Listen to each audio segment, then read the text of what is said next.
over a concrete barrier and into the icy Monongahela River. The medical examiner just identified her. She was 31-year-old Jacinta Stevens. Sky 4, Pittsburgh's only news chopper, giving us a look at the broken ice as rescue divers prepared to go into that freezing water.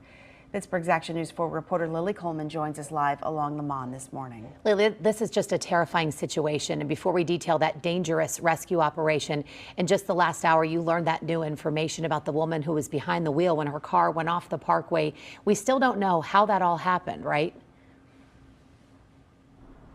You're exactly right, and that's really one of the questions that we're hoping to get answered from Pennsylvania State Police a little later this morning, when we expect to hear from them again. In the meantime, with that new information just coming in, it really takes a heartbreaking situation and just makes it downright devastating. There's really no other words to describe it when you stop to think about that poor woman, 31-year-old Jacinta Stevens, who ultimately lost her life in all of this. Let's run you through what we know so far. The first calls to 911 coming in around 4:30 yesterday afternoon. Sky 4, Pittsburgh's only news chopper, was the first on scene and stayed there for nearly 2 hours as that rescue operation continued. Now, according to Chief Amira Gilchrist with Pittsburgh EMS, there were initially reports that 2 cars went into the river. We now know that was only one. That car, of course, being driven by 31-year-old Jacinta Stevens. She was traveling east or outbound along the Parkway East when she lost control of her vehicle right before the Oakland exit, if you're familiar with that area. Pittsburgh paramedics were told did 2 dives. The first one was to rescue the victim from the vehicle. The second was to ensure that there were no other people in that car and that no other cars were involved.